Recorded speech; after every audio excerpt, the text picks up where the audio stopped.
Hello. It is Thanksgiving 2022 today, and I am without my son. And I love my son very, very much. So I decided that I would make a video about love. But I'm going to tie this in with you know, with what I've been speaking about, the whole Bible, God, fundamental Christianity thing. There's a verse in the Bible that says, God is love. That's it, 3 words. I don't remember exactly where that verse is. We live in the land of Google. You can Google it if you're interested. I promise you that's what it says. And of all the insane verses in the Bible, I can get behind that. If it's that simple, God is love, I'm on board. I'm on board with that. And I'm on board with that because I've experienced love. And I know that that's the good stuff. You know what I mean? I know that I love my son. I don't believe it. I don't have faith in that. I know that I love him. And I know it's so deep that I know that he loves me too. It's funny how that works, but it does. It works that way.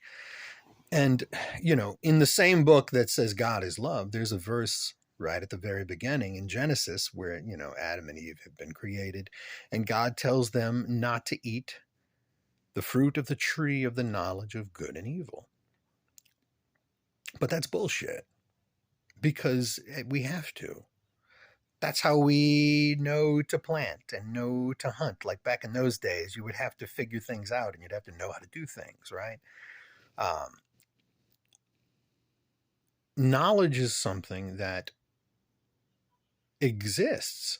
If there is a God character, right? Like if we weren't just put here by, a higher, more highly advanced race of aliens that crossed their DNA with the primates here on Earth, and it is some kind of wizardly God character, well, then we were placed here in a world where knowledge exists. For instance, food. Let's talk food.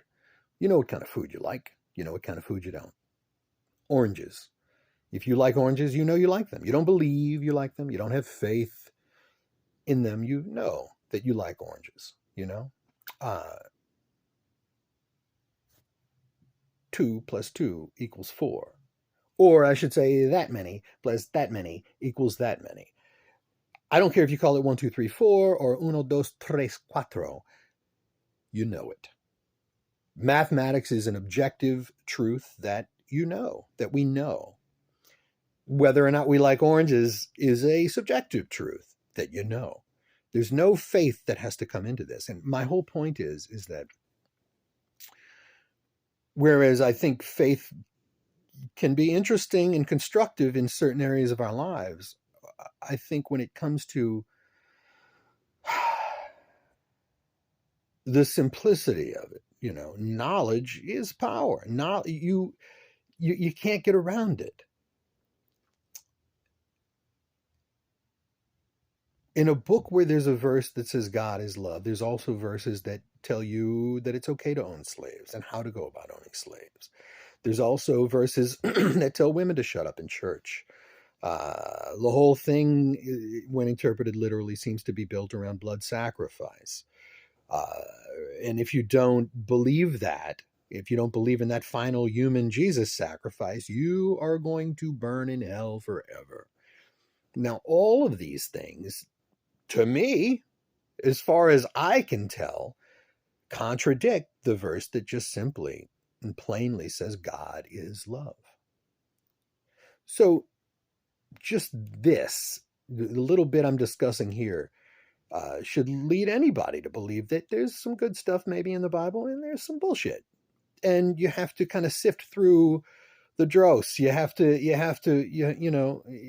don't just take the good with the bad. You take the good and you leave the bad. That's what I do. So it's Thanksgiving. My son's not here. I love him, though. And I think that if that verse is true, if that's a fact, that God, whatever God is, we all have these conceptions and ideas about God, especially if we've been indoctrinated into some kind of religion. But if that verse is true, that God is love, then guess what? All you need to do to know God is to love. You need to love others, experience others loving you. If you have had even the simplest, slightest experience with love, then you know God. And I think that's beautiful. I think that's simple. I think that is a truth that anybody can find. If you don't love anybody and nobody loves you, well, I bet there's something you love. There's something you love in this life, even if it's your favorite rock or your favorite socks or whatever the case may be. Maybe it's not oranges. Maybe you love bananas or blueberries or Brussels sprouts. It doesn't matter. That's my point. And a lot of this bullshit religion stuff doesn't matter. It's all there for fear. It's fear-based brainwashing, disinformation nonsense for the most part. God is love. I don't care whether that verse says it or not. If you had never read that book and never seen that verse, but you had parents that loved you, or you're in love with your significant other, or you love your child, you know that that's the good stuff. That's what you need here. You're going to drop dead one day, and in the meantime, what makes sense? What makes the most sense to occupy your time with? Believing in scary stories from monsters that are going to, demand blood and throw you in hell one day, or believe that God maybe is just quite simply love, and seek that out. Find that. Get more of that in your life, And don't believe it. Know it. No. And I don't even have to tell you that. Anybody who loves anything or anyone knows that. You don't believe you love someone. You know you love them. And that's where it's at. So I don't even know what I'm talking about. I'm talking about love. I'm talking about I miss my son and I love my son and I know I miss him. And I know I love him. We live in a world where knowledge exists. We live in a world where knowledge exists and we have to access it in order to get by. And don't let a book or a pastor or a teacher or your friend or anybody try to turn you off to that idea because of a scary story in a book. Keep on loving. Be grateful. I know this is the day that signifies the death of an entire, a genocide of the Native American people. That's what happened. We've turned it into turkey, gobble, gobble, gobble day. I get it. But it's also good, I think, to have a day where if it's the only day where you're conscious of the fact that you're thankful and have gratitude, then good. Enjoy that day. But try to turn that day into every other day. Make every day about gratitude and make every day about love.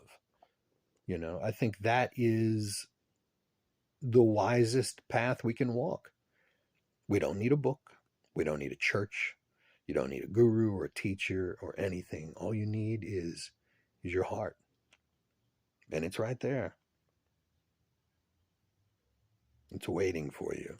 And I think if God exists anywhere, it's right there. So with that, I will conclude my little rant. Kether, if you're watching this, I love you. And you know I love you. And I know that you know I love you. And you know that you love me. And we can go on and on. Love and knowledge, people. That's what I'm talking about. Happy Thanksgiving.